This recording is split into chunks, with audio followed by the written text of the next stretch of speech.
कोई पूछे तो कहना ईरान आया था। नाज़रीन, ईरान ने जो बयान जारी किए थे कि हमारी ये ताकत है, हमारी वो ताकत है, अगर हम देखें तो 80%, कम से कम 80% तो वो तमाम बातें जब वो सच साबित हुई हैं। ईरान ने जिस कैपेबिलिटीज का, जिस ताकत का मुजाहरा किया है वो अनप्रेसिडेंटेड है। हर्फ ब हर्फ ईरान की तमाम जो बातें हैं वो दुरुस्त साबित हो रही हैं। और अब आप जरा ये अंदाजा लगा लीजिए कि इजराइल और ईरान की ताकत का कंपैरिजन करिए। वैसे तो इजराइल को इस रीजन का सबसे बड़ा ताकतवर मुल्क कहा जाता है ना, तो अब जो ईरान ने ताकत दिखाई है, इतने मुल्कों के अंदर अमेरिका और बरतानिया और इन सब के टारगेट्स को जो वो हिट किया है, इतने ड्रोन, इतने मिसाइल फायर किए, इजराइल अकेला लड़ सकता है ईरान से? वो इतना बड़ा बदमाश बना फिरता था, अब वो लेकर अमेरिका को इसलिए आए हैं, पूरे वेस्ट को वो इसलिए लेकर आए हैं, और अब ये साजिश भी है कि गल्फ और ईरान को आपस में लड़वा दो, क्योंकि वो अकेले ईरान से नहीं लड़ सकते, और अगर ईरान मौजूद रहा तो फिर इनकी बदमाशी नहीं चल सकती है। तो हर्फ ब हर्फ बात साबित हुई है। अगली बात नाज़रीन यह है कि वी डू नॉट नो कि ईरान का फ्यूचर क्या है, ईरान कितनी देर जब वो सर्वाइव और सस्टेन कर पाएगा। लेकिन एक बात है, ईरान जिस तरह से इस जंग को लड़ रहा है ये याद रखी जाएगी, और इस जंग से वो इतना डैमेज इनको करने जा रहा है कि इसके असरात पूरी सेंचुरी के ऊपर होंगे। जो ग्लोबल एरोगेंट पावर्स हैं वो इतनी डैमेज होने जा रही हैं कि फिर आप देखेंगे कि पूरा ग्लोबल ऑर्डर रीशेप जो है वो हो सकता है, ठीक है ना। और जो सारा ताकत का तवाजुन है वो ईरान बदल कर रख देगा, और इसके साथ जो है वो मॉडर्न वॉरफेयर टेक्निक्स भी दुनिया में सामने आएंगी। यानी जो जंग के तरीके हैं, यानी तलवारों से शुरू हुए, फिर बंदूकें, फिर मशीन गन्स, करते करते करते ये जो जंग होने जा रही है ये मॉडर्न वॉरफेयर को भी मुकम्मल तौर पर बदल कर रख देगी। ईरान ने नेतन्याहू के घर के ऊपर अटैक कर दिया। अब तक की जो सबसे बड़ी खबर आ रही है, ईरान की जानिब से नेतन्याहू के घर के ऊपर अटैक किया गया, और इसके साथ जो इजरायली एयरफोर्स का चीफ है उसको भी निशाना बनाया गया, और इसमें बड़े ताकतवर मिजाज अब ईरान ने इस्तेमाल किए हैं। देखिए बात यह है कि अगर नेतन्याहू हिट हो जाता है तो फिर ये भी आप तवक्को रखें कि ये जंग भी रुक सकती है, क्योंकि अगर नेतन्याहू हिट हो गया तो फिर इसके आप असरात देखेंगे। देखें पूरी जो वेस्टर्न वर्ल्ड है, वर्ल्ड वॉर 2 के अंदर सारे मिलकर हिटलर को निशाना बना रहे हैं, और आज भी वो हिस्ट्री को इसी तरह से बयान करते हैं कि भाई अगर हिटलर और उसको हिट कर दिया जाता तो जंग उस वक्त रुक सकती थी, आलमी जंग दरमियान में जब रुक सकती थी, और वो कहते थे ये फॉर ह्यूमैनिटी ये सारा कुछ कर रहे हैं, ठीक है ना। ये उनकी अपनी बयान करता तारीख है। तो इस वक्त ग्लोबल सिक्योरिटी के लिए सबसे बड़ा खतरा कौन है? तो ये इतनी बड़ी पसपाई इसराइल और वेस्ट के लिए होगी कि अगर ये एक शख्स हिट हो जाता है, जो सबसे बड़ी रीजन है पिछले 3 दहाइयों के अंदर जो जंगें हुई हैं उसके पीछे इकलौता ये शख्स है, तो हिसाब किताब ही सारा बराबर हो जाएगा, और ये जंग भी रुक सकती है, और ईरान को एक बहुत बड़ी करेज, अचीवमेंट और कॉन्फिडेंस जब हासिल होगा। तो बड़ी उन्होंने प्रेसिजन के साथ हिट किया है, और अभी ईरान ने कहा है कि हम कुछ कह नहीं सकते कि ये हिट हुआ है या नहीं हुआ, लेकिन एक बात है, अगर ये सर्वाइव अभी कर भी गया है तो ये बिसीज हो गया है, ये अब बंकर से बाहर नहीं निकलेगा। क्योंकि आपको पता है ना, ड्यूरिंग द वॉर ये थोड़ा सा बाहर जाता है, और पिछली जंग में भी ऐसा हुआ, और बताता है कि ईरान देखें सिविलियन टारगेट्स को निशाना बना रहा है, ये कर रहा है, वो कर रहा है, वो जो पूरा प्रोपेगेंडा होता है। अब ये बंकर से बाहर नहीं निकलने वाला, ये बात होता है, सही है। तो ये एक इतना बड़ा हमला ईरान ने जब वो कर दिया है। और अगली बात सुनिए, ईरान जंग को हर उस बराह रास्त हमलावर और फैसिलिटेटर के घर तक लेकर गया है जिसने इसमें हिस्सा लिया। वो ईरान के घर में घुसकर उन्होंने ईरान के अंदर इतना जुल्म ज्यादती ढाई है। तो अब ईरान इस जंग को हर उस फैसिलिटेटर और डायरेक्ट हमलावर के घर तक ले गया। ये सबसे बड़ी, आप अंदाजा नहीं कर सकते कि आप इस वक्त क्या विटनेस कर रहे हैं। किसी ओआईसी वर्ल्ड में ना ये कैपेबिलिटी थी, ना ये विल थी, और ना किसी के पास ये सलाहियत और ताकत थी कि वो इन ग्लोबल एरोगेंट पावर्स को यूं जवाब दे सके। ये तो आते थे, बमबारी की, उसको तहस नहस और तबाह बर्बाद कर दिया, फिर उसके हुक्मरान को हजीमत की, उसको ह्यूमिलिएट किया, उसको जलील किया, निशाने बरत बनाया, और कहा कि देखो हमने दुनिया से बुराई का खात्मा कर दिया। मोहम्मद कज़ाफी को सड़कों पर घसीटा और कहा देखो दुनिया के बहुत बुरे शख्स को जब हमने दुनिया से आज साफ कर दिया, दुनिया के लिए आज कितनी अच्छी खबर है। ये तो किया इन्होंने। ईरान ने साइप्रस के ऊपर भी अटैक कर दिया है, और साइप्रस को मैदान जंग बना दिया। दूसरा हमला ईरान ने साइप्रस पर अभी किया, और उसका इंपैक्ट देखिए, बरतानवी फौज वहां से निकलना शुरू हो गई। बरतानिया ने फौरी तौर पर अपना बोरिया बिस्तरा वहां से गोल करना शुरू कर दिया है। 5000 उनके फौजी वहां पर मौजूद, उन्होंने फौरी वहां से निकालना शुरू कर दिया। ये अभी दूसरा हमला है, और इसमें 10 ड्रोन उन्होंने मारे होंगे, 2-4 मिसाइल मारे होंगे। साइप्रस इस वक्त मैदान जंग बन चुका। कहां साइप्रस है? बहरा रूम के अंदर, यानी इजराइल से आगे और यूरोप के दरमियान साइप्रस है। तो पूरा मिडिल ईस्ट क्रॉस करके साइप्रस को जब ईरान हिट कर रहा है, और वहां पर एम्बेसी, वहां पर सायरन्स बजे, उधर जो है वो ड्रोन्स गए। तो साइप्रस इस वक्त मैदान जंग बन चुका है। साइप्रस जो है एक आइलैंड है, और इसके 2 हिस्से हैं। एक जो हिस्सा है वो टर्की के कंट्रोल में है, एक हिस्सा जो है वो यूनान के कंट्रोल में है। तो यूनान, साइप्रस और इजराइल, आपको पता ना इनका ये ताजा तरीन एक अलायंस बना था, और ये जो हेक्सागोन बन रहा है उसमें भी ये शामिल है, ग्रीस, साइप्रस और इजराइल। तो ये अलायंस टर्की के खिलाफ भी था। तो साइप्रस का एक हिस्सा टर्की के पास है, तो ये जितना यूनान और साइप्रस कमजोर होंगे तो समझ लें उसमें टर्की अपना बेनिफिट देखता है, उसको स्ट्रेटेजिक एडवांटेज होगा। यूनान ने कहा जी हम साइप्रस की हिफाजत के लिए आ रहे हैं। अच्छा जी, तो कैसे आ रहे हैं, मतलब क्या लेकर आ रहे हैं हिफाजत करने के लिए? 2 F-16 लेकर आ रहे हैं और 2 जंगी बेड़े लेकर आ रहे हैं साइप्रस की हिफाजत के लिए। 2 F-16 और 2 जंगी बेड़े जब वहां से यूनान भेज रहा है। देखिए इस जंग की सबसे मुख्तलिफ बात क्या है? सबसे मुख्तलिफ बात यह है कि जो उनका सबसे बड़ा पहलवान है वो तो आ चुका है। भाई गल्फ कहता है हम आ रहे हैं, यूनान कहता है हम आ रहे हैं, दूसरा कहता है हम आ रहे हैं, और जो सबसे बड़ा है जिन्होंने सबको त्यारे दिए हुए हैं, जिसने सबको टेक्नोलॉजी दी हुई है, वो तो आ चुका है ना, पहले ही वो आया हुआ है। तो बाकियों के उससे कम ही टेक्नोलॉजी होगी, उससे कम ही ताकत होगी।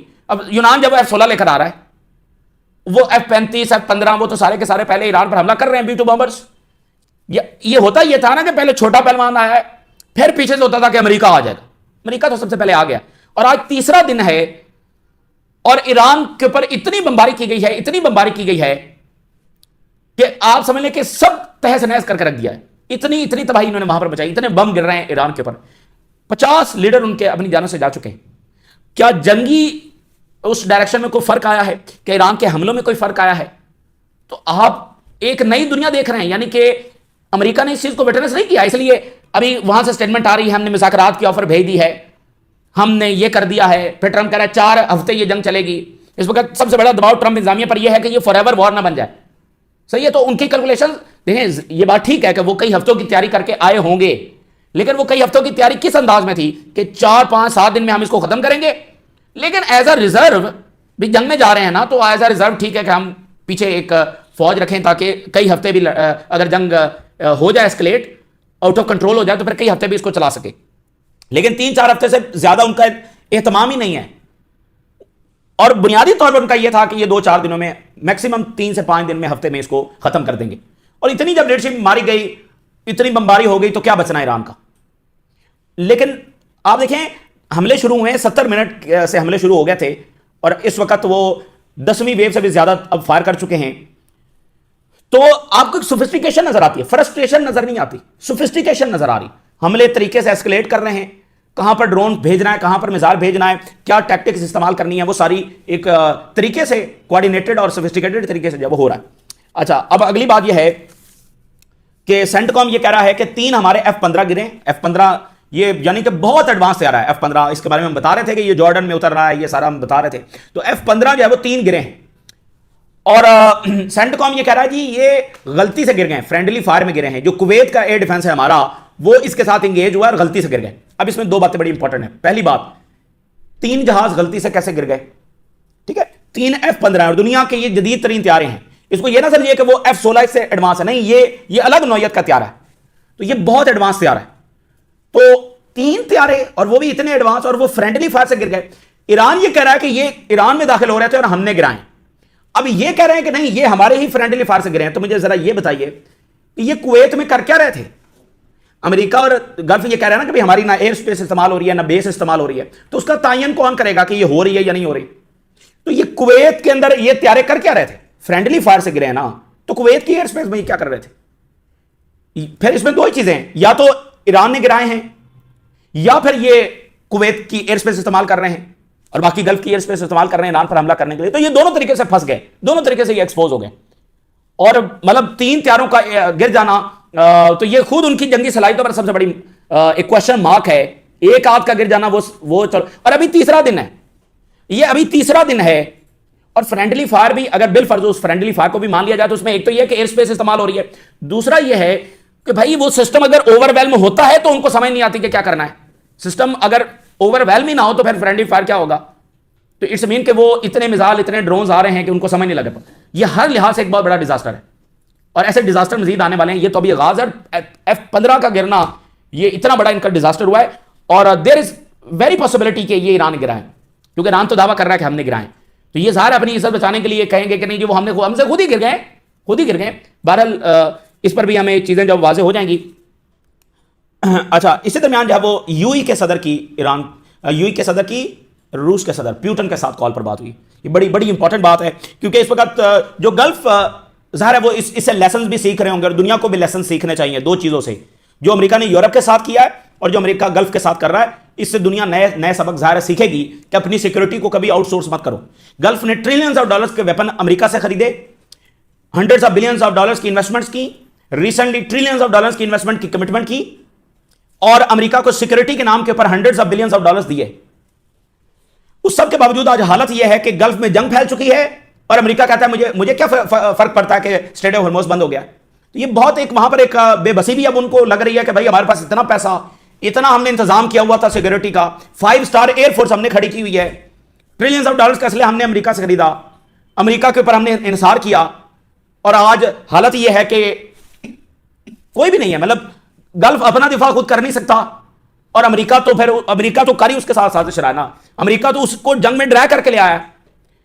जब ये रोज नेतन्याहू दूसरे दिन कहता था कि हमारे पास ये सिनेरियो है, हमारे पास हमने ये सिनेरियो तैयार कर लिया है, तो यही तो सिनेरियो था कि गल्फ को जंग में लेकर आना है और अगेंस्ट ईरान। क्योंकि इस वक्त ये भी बयान है ना भी ईरान ओआईसी मुल्कों के ऊपर अटैक कर रहा है, तो ये भी पार्ट ऑफ द वॉर होता है कि आपने सामने वाले को विलन भी बताना है, दुनिया के लिए खतरा भी बताना है, उसको अग्रेसर भी दिखाना है। तो ये सारा ईरान के ऊपर ब्लॉक करने की कोशिश की जा रही है। सो रशिया का मैसेज यूएई को, गल्फ स्टेट्स को यही है कि वो असल बात को समझे और अमेरिका पर प्रेशर डालें और अमेरिका पर प्रेशर डालें कि इस जंग को रुकवाया जाए। ये सब किया धरा ट्रंप का है और दुनिया की जो सेंसिबल फोर्सेज हैं उनको आगे आना चाहिए और ट्रंप और नेतन्याहू की जो मैडनेस है उससे दुनिया को बचाना चाहिए। अगर ये फ्लाइट्स बंद रहती हैं, अभी थोड़ी सी खबर आई है कि कुछ फ्लाइट्स यूएई से चली हैं, फ्लाइट्स बंद होती हैं, स्ट्रेट ऑफ हॉर्मुज़ बंद रहता है, कितने क्राइसिस हैं जो इससे जन्म लेने वाले हैं और पूरी दुनिया के ऊपर इसके असरात हैं। वाई? सिर्फ उस नेतन्याहू और उस इजराइल के लिए जिन्होंने दजला फराज से लेकर तो दरिया नील तक अपना इजराइल बनाना है और नेतन्याहू को पॉलिटिकल सर्वाइवल करना है। दुनिया की सेंसिबल फोर्सेस को आगे आना चाहिए और इस मैडनेस से दुनिया को जब बचना चाहिए और बचाना चाहिए। अच्छा, अब सबसे पहले मैं हेडलाइंस आपके साथ शेयर करता हूं कि नेतन्याहू के घर के ऊपर अटैक हुआ और इंतहाई जो ताकतवर तरीन मिसाइल हैं वो ईरान ने इस्तेमाल किए। अच्छा, अब सबसे ईरान को किस चीज की जरूरत है? ईरान को जरूरत है प्रिसीजन और पिन पॉइंट लोकेशन की।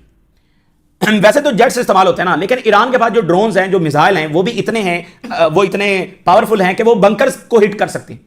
वैसे तो इजराइल हिट करता है ना बंकर्स के अंदर जो, और B-2 बॉम्बर्स हिट करते हैं, F-35 या बाकी जेट्स हिट करते हैं, तो ईरान के पास तो नहीं है।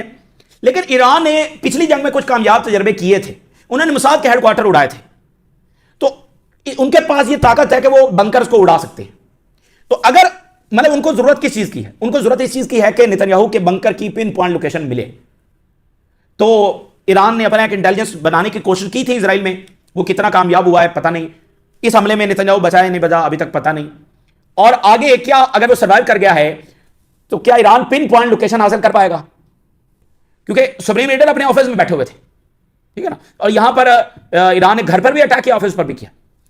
तो रशिया और चाइना क्या ईरान को पिन पॉइंट लोकेशन दे सकते हैं नेतन्याहू की? यह सबसे बड़ा सवाल है। देखिए, ईरान की तो अपनी एक लिमिटेड कैपेबिलिटीज हैं इंटेलिजेंस के हवाले से, उनकी ज्यादा कैपेबिलिटीज इंटेलिजेंस के हवाले से तो नहीं ना है। लेकिन चाइनीज रडार तो हर टाइम देख रहे हैं नेतन्याहू कहां से निकला, किधर गया। और